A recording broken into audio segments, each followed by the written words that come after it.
सभी धर्म प्रेमी सनातनी दर्शकों को मेरा प्यार भरा जय सिया राम। वीडियो देखने वाले दर्शकों से एक विशेष करबद्ध प्रार्थना है कि समय निकालकर वीडियो को पूरा देखें, जिससे सारे तथ्यों को आप अच्छे से समझ सकें। मामला हमारे हिंदू धर्म से जुड़ा है, इसलिए वीडियो थोड़ा लंबा है। वीडियो को बीच में न छोड़े, पूरा देखने पर ही आप वीडियो से जुड़ पाएंगे। जैसा कि आप सभी राम भक्तों को ज्ञात है कि पिछले लगभग 500 वर्षों की कठिन तपस्या व संघर्ष के बाद अंततः अयोध्या धाम स्थित अपने नवनिर्मित भवन में विराज चुके हैं हमारे प्रभु श्री राम। उसके बाद भी रामलला को लेकर विवाद थमने का नाम नहीं ले रहा है। प्रभु रामलला के शिलान्यास से लेकर प्राण प्रतिष्ठा तक रामलला को लेकर राजनीति होती रही और तमाम तरह के आरोप प्रत्यारोप लगते रहे, जो कि हमारी हिंदू सनातन संस्कृति को शोभा नहीं देते हैं। धर्म पर तो राजनीति होनी ही नहीं चाहिए। अब जो विषय सोशल मीडिया पर ट्रेंड कर रहा है वह है जगत गुरु श्री राम भद्राचार्य जी महाराज द्वारा दिए गए बयानों को लेकर। श्री राम भद्राचार्य जी तमाम न्यूज़पेपर एवं न्यूज चैनलों पर बयान दे रहे हैं कि राम मंदिर निर्माण उनकी गवाही के कारण ही संभव हो पाया है। वहीं दूसरी ओर कुछ लोगों का मत है कि राम मंदिर निर्माण शंकराचार्य अभिमुक्तेश्वरानंद सरस्वती जी महाराज की गवाही के कारण।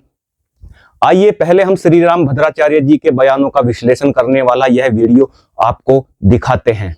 राम भद्राचार्य जी की भी गवाही हुई, उसके बारे में बताएं। देखिए, आचार्य राम भद्राचार्य की जब गवाही हुई थी उस समय जो हमारी जूनियर असिस्टेंट थी रंजना अग्निहोत्री, वो कोर्ट में उपस्थित हुआ करती थी। मैं सीनियर काउंसिल बहस करने गया था। हम लोग जो ऑन रिकॉर्ड उनकी गवाही पढ़े हैं उसके आधार पर ही बताते हैं। तो उनकी जो गवाही थी, उन्होंने जो सभी ने साक्ष्य दिए, स्कंद पुराण, वाल्मीकि रामायण, रुद्रयामल, ये सब जो धार्मिक ग्रंथ है, धर्म गुरु हैं दिए, इनसे लोग प्रभावित इस मामले में थे कि ये दिव्यांग हैं, देख नहीं सकते।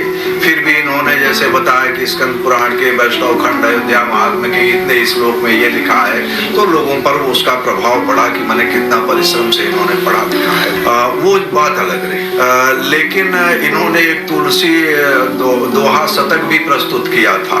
उस पर जो है वो जस्टिस सुधीर अग्रवाल जी ने जो मेजॉरिटी जजमेंट लिखा है उसको रिजेक्ट करते हुए उस पर कमेंट भी लिखा है। क्योंकि दो चीजें होती है, जजेस का भी दायित्व होता है कि किसी भी पार्टी के वकील को या उस पार्टी को उसके केस के पर जो प्रतिकूल प्रभाव डालेगा वो गवाही उसको ना देने लगे। तो जैसे कि अगर हम कहें कि बाबर ने तोड़ के मस्जिद बना दिया, तो इसका मतलब हम स्वीकार कर लिए कि बाबर ने मस्जिद बनाई, तो मस्जिद का तो अस्तित्व हमने मान लिया कि बाबर ने बनाई। अब मुसलमानों को ये साबित करना नहीं रहेगा। लेकिन कानून की भाषा में ये कहा जाता है कि वो कहते हैं बाबर ने बनाई, तो हम कहेंगे बाबर ने नहीं बनाई, तो उनको सिद्ध करना पड़ेगा, उनको साक्ष्य देना पड़ेगा कि बाबर ने बनाई। इसलिए जब हम अगर स्वीकार करने जाएंगे कि बाबर ने बनाई, तो एक बार न्यायमूर्तिगण अवश्य कहेंगे कि ये आप अपने पैर पे कुल्हाड़ी मार रहे हो, क्यों स्वीकार कर रहे हो, इनको साबित करने दो आप। उसी तरह से राम भद्राचार्य जी ने जो दोहा शतक प्रस्तुत किया था, एक तो वो तुलसीदास जी का दोहा सिद्ध कोर्ट में नहीं हुआ, अदालत ने उसको उनका रचित नहीं माना। और आज भी गीता प्रेस से बड़े प्रामाणिक ग्रंथ छपे हैं, वो दोहा शतक तो आज तक नहीं छापा गया या कहीं माने प्रामाणिक जो हिंदुओं के संस्था। तो उसमें उन्होंने ये कहा जब बाबर ने तोड़ा, मंदिर को तोड़ा, मस्जिद बना दिया, ये सब कर दिया, तो उससे जो है वो मंदिर सिद्ध के माने मंदिर का कब्जा प्राप्त करने के प्रतिकूल होता था।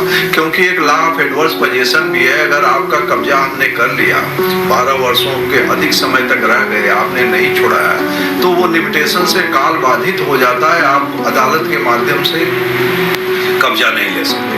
तो ये जो था ये कानूनी दृष्टिकोण से हम कहें तो मंदिर के पक्ष में बहुत नहीं ले जा सकता था निर्णय, इसलिए वो गवाही जो है वो बहुत प्रभावी नहीं अदालत की। ये सवाल इसलिए कि कुछ बातें ऐसी होती हैं जो चर्चा में तो बहुत होती हैं, तो चर्चा में जो बातें होती हैं कुछ उसमें भ्रम पैदा होती है, तो तथ्यों को रखना हमारा काम। केस की पैरवी की हाईकोर्ट में एक्सपर्ट विटनेस के तौर पर, विशेषज्ञ गवाहों के तौर पर कुछ धर्म गुरुओं के बेशी वो लोग आए थे। मैं जानना चाहूंगा कि कौन कौन आया था और उनका कितना योगदान रहा फैसले। देखिए, उसमें कई जो है वो धार्मिक विशेषज्ञ के रूप में आए थे, उनकी सूची जो है वो हाईकोर्ट ने भी अपने निर्णय में दिया है, सुप्रीम कोर्ट ने भी दिया है। उनमें से कुछ 2-3 लोगों के नामों का उल्लेख सुप्रीम कोर्ट ने अपने निर्णय में किया है, जिसमें कि प्रमुख रूप से जो वर्तमान शंकराचार्य हैं ज्योतिषपीठ के स्वामी अवमुक्तेश्वरानंद जी की गवाही के आधार पर जो है जन्मभूमि का निर्धारण कोर्ट ने किया, क्योंकि उन्होंने एडवर्ड के द्वारा लगाए हुए पिलर के आधार पर स्वयं जो है विविध मंदिरों का और जन्म स्थान का दर्शन किया था। ऐसा साक्ष्य उन्होंने दिया था। उनसे 10 दिन तक जो है 15 वकीलों ने उनका जो है जिरह किया था, क्रॉस एग्जामिनेशन किया था, विपक्षी प्रतिपक्षी वकीलों ने। तो उसके बाद भी जो है वो अविचल अटल रहे थे, इसलिए उनकी बात पर कोर्ट ने ये कहा है कि ऐसे गवाह की सत्यता पर संदेह करने का प्रश्न ही नहीं होता है, इसलिए जन्मभूमि का निर्धारण होता है। उसके वो क्या तकनीकी सवाल थे जो अवमुक्तेश्वरानंद ने साबित किए? उसमें तकनीकी सवाल ये थे कि जैसे मुख्य रूप से सभी जो स्कंद पुराण का जो वैष्णव खंड है उसमें अयोध्या महात्म्य, उसका जो एक अध्याय है अयोध्या महात्म्य का, उस पर सभी कुछ श्लोकों पर निर्भर करते थे, जिसमें बताया गया है कि सरयू नदी में स्नान करके, सरयू नदी उत्तर में बहती है अयोध्या की, ऐसा भगवान राम ने रामचरितमानस में भी कहा है, वही स्थिति है। तो यानी उससे दक्षिण की ओर जाइए तो जो है पिंडारक विभीषण के पुत्र थे, उनका मंदिर बना है। पिंडारक का मंदिर है, उसके बगल में जो है वो पश्चिम में जो है वो विघ्नेश का है। फिर जो है उसमें आ जाता है कि लोमस और वशिष्ठ जो है के वो मध्य में जो है उत्तर दक्षिण में लोमस वशिष्ठ हैं, उसके मध्य में जन्मभूमि है और विघ्नेश्वर से ईशान। ये विघ्नेश्वर की स्थिति बड़ी जटिल स्थिति थी। यहाँ से ईशान कोण की बात कही गई थी, लेकिन विघ्नेश्वर कोई मंदिर वहाँ था नहीं, विघ्नेश मंदिर था जिससे नैऋत्य कोण में था। तो अब जन्मभूमि यही है, ये साबित करना बड़ा मुश्किल था, क्योंकि मुसलमान लोग ये कहते थे कि एक अन्य जन्म स्थान के नाम का मंदिर है वहाँ पर अयोध्या में, वो जो है वो नैऋत्य, वो ईशान कोण में विघ्नेश से पड़ जाता है।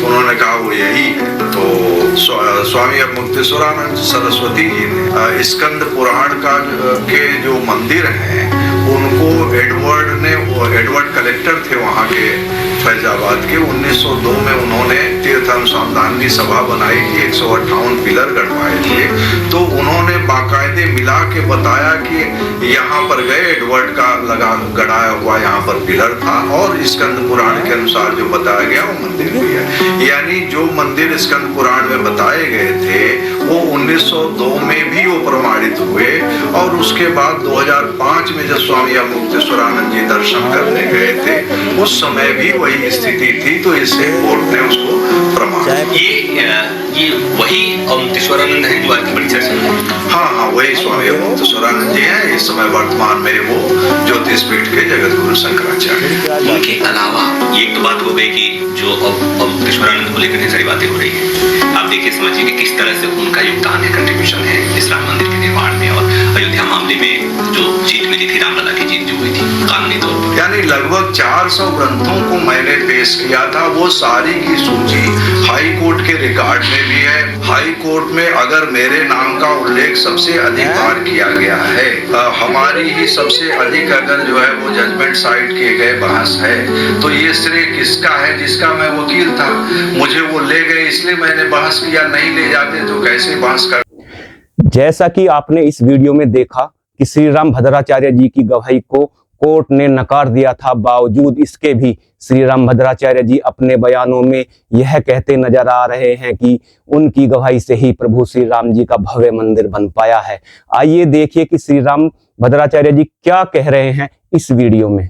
जो आंदोलन से जुड़ेगा उसको पीड़ा होगी ना। ये शंकराचार्य कब आंदोलन से जुड़े, इनको क्या पीड़ा होगी?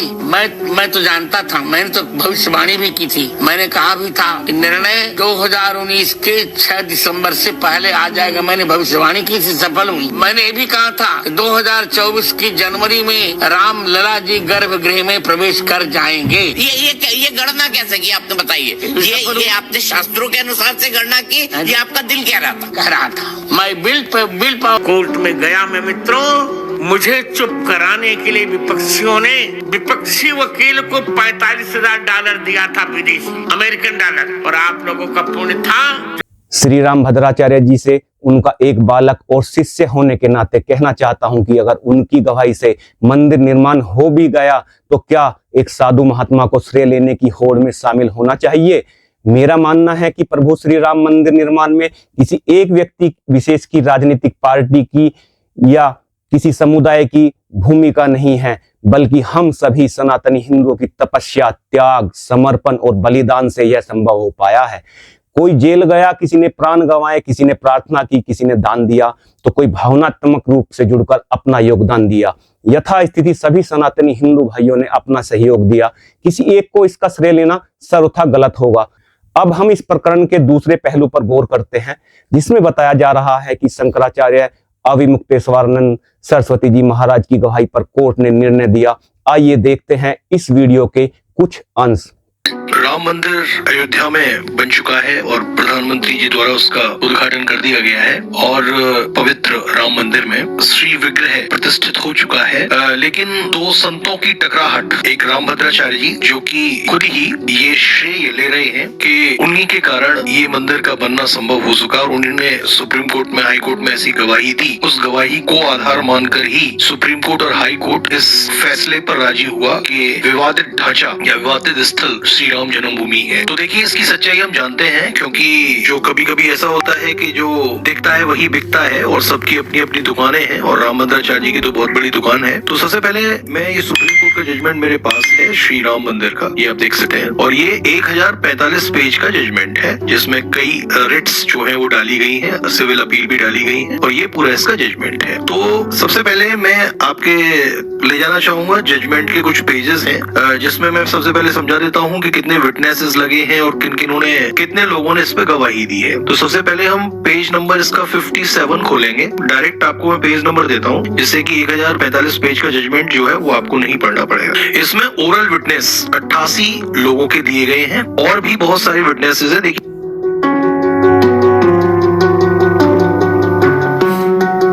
ये 32 लोग ये हैं, उसके बाद फिर 19 लोग ये हैं और फिर उसके बाद 3 लोग ये थे, फिर इसके बाद 20 लोग ये हैं और फिर इसके बाद फिर से मतलब 3 लोग फिर से ये हैं। और ये विटनेस कई प्रकार के हैं, कई ने ओरल विटनेस दिया है, कुछ इतिहासकार हैं जिनको एक्सपर्ट विटनेस माना गया है, कुछ धर्माचार्य हैं जिनमें स्वामी अविमुक्तेश्वरानंद और राम भद्राचार्य भी हैं। तो देखिए, अविमुक्तेश्वरानंद जो दी है वो DW डिफेंडेंट जो विटनेस है 20/2 है, स्वामी अविमुक्तेश्वरानंद सरस्वती, और राम भद्राचार्य जी भी इसमें विटनेस है। बहुत सारे विटनेस है, लेकिन सबसे पहले हम जान लेते हैं इन दोनों विटनेस जिनमें विवाद चल रहा है। और स्पेशली राम भद्राचार्य जी जो ये क्लेम कर रहे हैं कि मेरी ही गवाही के कारण सुप्रीम कोर्ट ने ये फैसला दिया है, तो मैं एज अ एक्सपर्ट आपको बता देता हूँ कि लीगली ये बिल्कुल गलत है और प्रत्यक्ष के लिए प्रमाण की आवश्यकता नहीं। उस पेज नंबर 600 खोलिए, इस पर देखिए बहुत सारे विटनेसेस हैं, जैसे कि विटनेसेस ऑन फैक्ट्स, ठीक है। इसमें महंत परमहंस रामचंद्र दास हैं, देवकी नंदन अग्रवाल हैं, हरिहर प्रसाद तिवारी हैं, रामनाथ मिश्रा जी हैं और भी मतलब इतने सारे विटनेसेस हैं कि मैं आपको नाम नहीं गिना सकता। इसमें ही एक एक्सपर्ट रिलीजियस मैटर के विटनेस है राम भद्राचार्य जी। हालांकि रिलीजियस मैटर में और भी विटनेसेस हैं, लेकिन जैसे कि ये विटनेसेस यहाँ से शुरू होते हैं 601 पेज से और ये करीब 700 पेज तक जाते हैं। ये भी है इसके एक विटनेस और इन्होंने भी कहा था कि स्कंद पुराण में अयोध्या महात्मा है वैष्णव खंड में, जहां पर इस गर्भगृह की चर्चा है। लेकिन सबसे पहले हम जान लेते हैं राम भद्राचार्य जी का इसमें क्या योगदान है, क्योंकि जितना प्रचार प्रसार और जितना झूठ उन्होंने वेबसाइट के थ्रू फैलाया हुआ है। तो अभी हम चलते हैं डायरेक्ट 653 पेज पर, जहां पर इन्होंने गवाही दी है। देखिए, सबसे पहले तो एक इनकी भूमिका बनाई थी मिस्टर जिलानी ने और इनकी भूमिका थी कि रामानंदाचार्य ये बहुत ही स्कॉलरली पर्सन है जो कि रिलीजन के एक्सपर्ट हैं और शुरू से ही, यानी कि ये शुरू से जन्मांध थे। 1-2 महीने बाद, जैसा कि क्लेम करते हैं, उन्होंने आचार्य की डिग्री की, प्रथमा किया, विद्यावृत्ति की और वाचस्पति की संपूर्णानंद संस्कृत विश्वविद्यालय से, वाराणसी से। इन्होंने PhD और DLED भी किया है और 76 पब्लिकेशन, हालांकि अभी 76 के कितने बताएंगे पता नहीं, उर्दू को छोड़ के इनको सारी भाषाओं का ज्ञान है ऐसा बताया। तो इनका एक ऐसा स्वरूप पेश किया गया कि इनसे बड़ा एक्सपर्ट इंडिया में कोई नहीं है। और इन्होंने देखिए क्या गवाही दी है। अब हम बात कर लेते हैं, इन्होंने Shri Tulsi Doha Shatak by Goswami Tulsidas and on episode 18 Balkand Valmiki Ramayana पर रिलाई किया था। हालांकि वैष्णव खंड के जो स्कंद पुराण की जो वर्णन है अवमुक्तेश्वरानंद और भी संतों ने ऊपर कहा है, इनकी गवाही आप 600 पेज से स्टार्टिंग है, देख सकते हैं इसमें पढ़ने के लिए, थोड़ा डीप में जाने के लिए। अब इन्होंने कहा उत्तरकांड में 5th लाइन ऑफ 4 दोहा, जन्म भूमि मम पुरी सुहावन उत्तर दिश बह सरयू पावनी। उन्होंने कहा कि ये जो दोहा है ये सिद्ध करता है कि विवादित जो स्थल है वही भगवान राम की जन्म स्थान है। दोहा का जो मीनिंग हुआ, माई प्लीजेंट सिटी सिचुएटेड जन्म भूमि स्थल to the north of which flows the Saryu river, it is wrong to suggest that there is no mention of Janambhumi in this couplet. इसके बाद 5th and 7th couplet में जन्मभूमि, अब देखिए क्या है जन्मभूमि, the word city stands for the whole city and not for any particular site, and the same thing has been mentioned by the word यहाँ in the 7th couplet। यानी कि मोटी मोटी मैं बात आपको बता देता हूँ, बाद बाकी का ये सारी चीज आपके सामने है, ये पैराग्राफ आप इसको पढ़ के खुद भी इंटरप्रेट कर सकते हैं।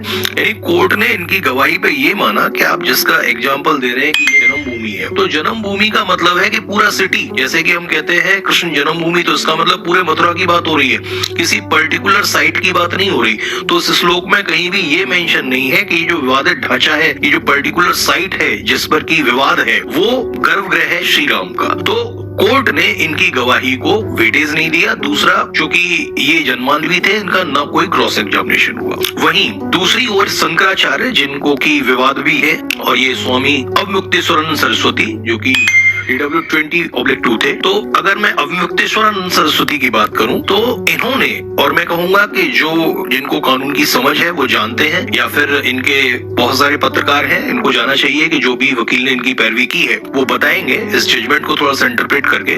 ये स्वामी अवमुक्तेश्वरानंद की गवाही पर ही जजमेंट आया है, जिसको कोर्ट ने रिलाई किया है, स्वामी रामभद्राचार्य जी की नहीं, जैसा कि वो हर जगह अहंकार पूर्ण ढंग से क्लेम कर रहे हैं कि उनकी गवाही के कारण ये हुआ है। क्योंकि वो देख नहीं सकते, तो उनके वकीलों को उनको समझाना चाहिए कि ये बहुत लोगों का, पूरे हिंदू मानस का, सब सनातनियों का इसमें योगदान रहा है, केवल आपका नहीं, और आपका तो बिल्कुल भी योगदान इस जजमेंट के हिसाब से मैं नहीं मानूंगा। तो स्वामी अवमुक्तेश्वरानंद ने कहा है अपनी नॉलेज जो भी है, स्टडी एंड नॉलेज, उसके हिसाब से the Lord Narayan in the 3rd shloka couplet of 15 canto of Bal Kand of Shrimad Valmiki Ramayana had himself before taking incarnation he thinking before her birth place prove the importance of the birth place. उन्होंने 10th chapter का reference दिया अयोध्या महात्म का, right, ये स्कंद पुराण का।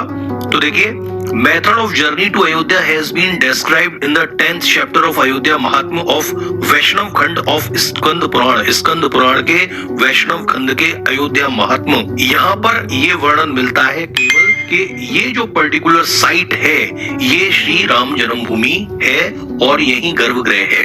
जन्म स्थान of Shri Ram is clearly referred and its importance is given sites described in Purans with reference to above context is still in existence in Ayodhya. That is why every follower of Sanatan Dharma visit those sites, particularly takes darshan at Sri Ram Janambhumi in Ayodhya, perform परिक्रमा and take the dust of that place to his head and feel gratified. तो इन्होंने वराह यानी अवमुक्तेश्वरानंद जी ने उस site का, विवादित ढांचे का वर्णन किया कि यही गर्भगृह है। तो इन्होंने 24 दिन हाई कोर्ट में इनकी चली थी और 6 दिन इनकी सुप्रीम कोर्ट में गवाही चली थी और 25-25 वकीलों ने इनसे क्रॉस एग्जामिनेशन किया था, जबकि श्री रामभद्राचार्य जी को किसी ने क्रॉस एग्जाम नहीं किया। बस क्योंकि ये अंधे थे, जन्मांध थे, तो ये माना गया कि भाई जन्मांध व्यक्ति ने भी PhD डीलिट की है तो ये भी कुछ जानते होंगे, और ये कितना कुछ जानते हैं वही सफिशिएंट है। किसी ने इनका क्रॉस एग्जामिनेशन नहीं किया, जबकि स्वामी अवमुक्तेश्वरानंद, जिनको की बिल्कुल अलग कर दिया गया है सब साइट किंचित कारणों से, और जिनको शंकराचार्य भी नहीं माना जा रहा है, जिनके बारे में अभद्र तरह की टिप्पणी इन संतों के द्वारा की जा रही है जो रामभद्राचार्य जी के फॉलोवर्स हैं, तो उन्होंने ही बताया है कि Varaha on the southern wall of the eastern main gate. और देखिए पूरा पढ़िएगा, यहाँ पर ये गए और उन्होंने बताया कि भाई ईस्टर्न गेट से वो घुसे, स्ट्रक्चर 1990 में था, अयोध्या की worshipped in Ayodhya besides Ram जन्मभूमि, इसके बाद उन्होंने कहा कि वॉल भी है, ग्रिल भी है मेन गेट पे। राम चबूतरा के उन्होंने दर्शन किए। During the course of his cross examination the witness stated the Ramcharitmanas does not contain a reference to the Ram Janmabhoomi mandir, यानी रामचरितमानस में ऐसा कुछ नहीं है। वहीं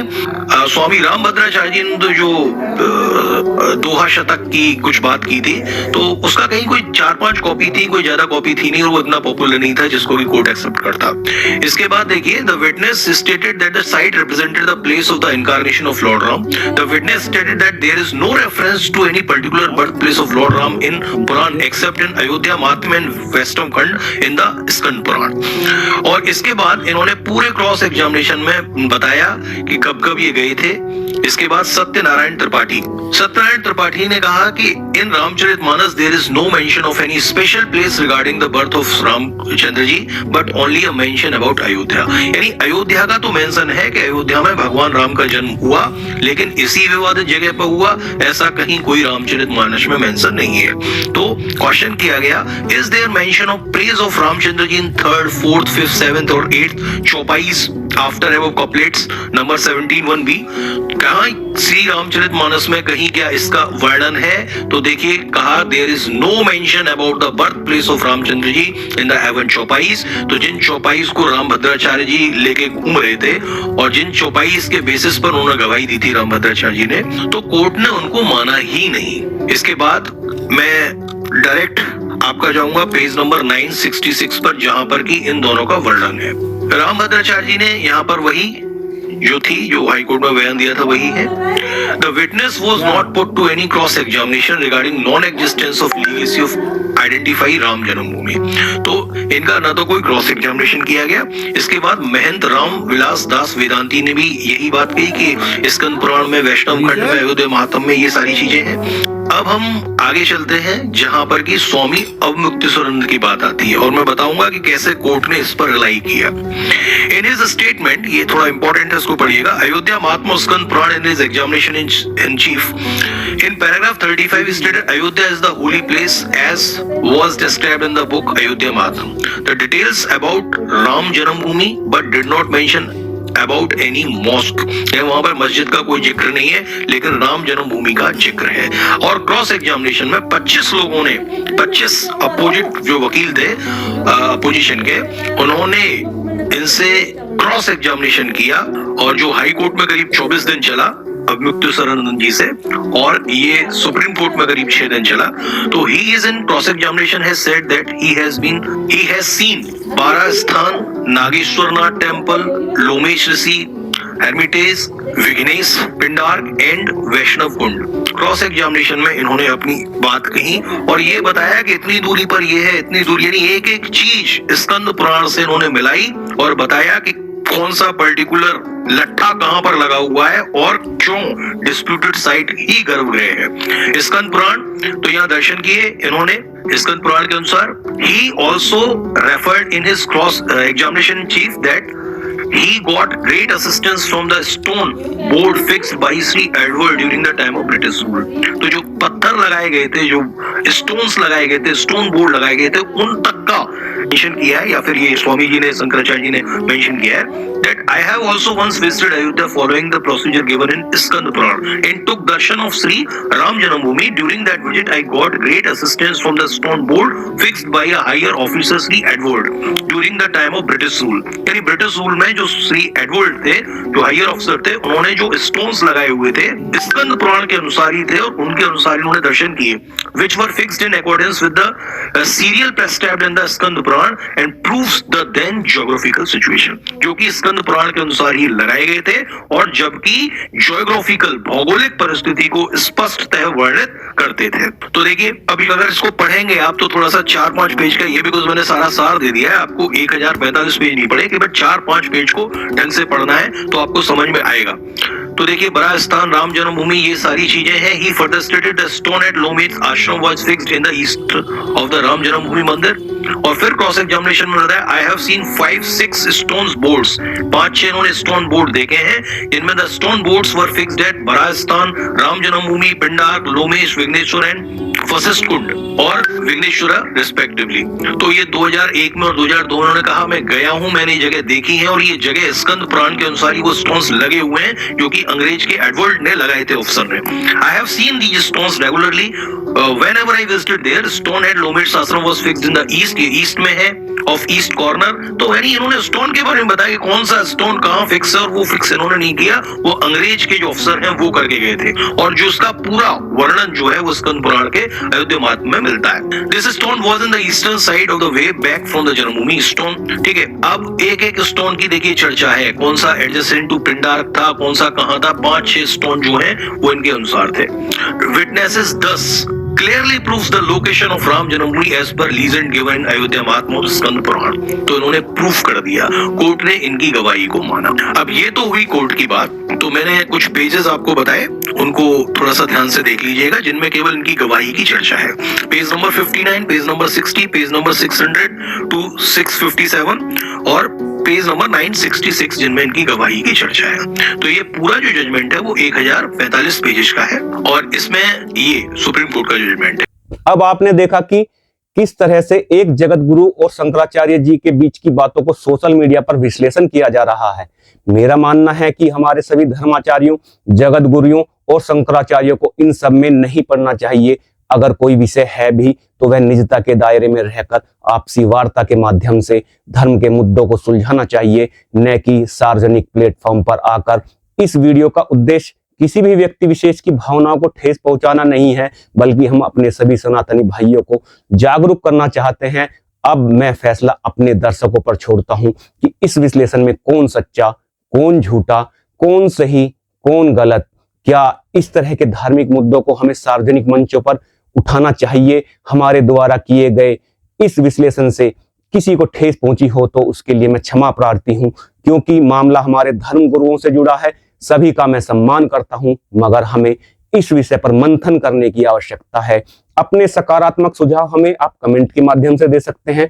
जानकारी अच्छी लगी तो शेयर करें, लाइक करें और चैनल को सब्सक्राइब करें। जय सिया राम, जय जय सिया राम।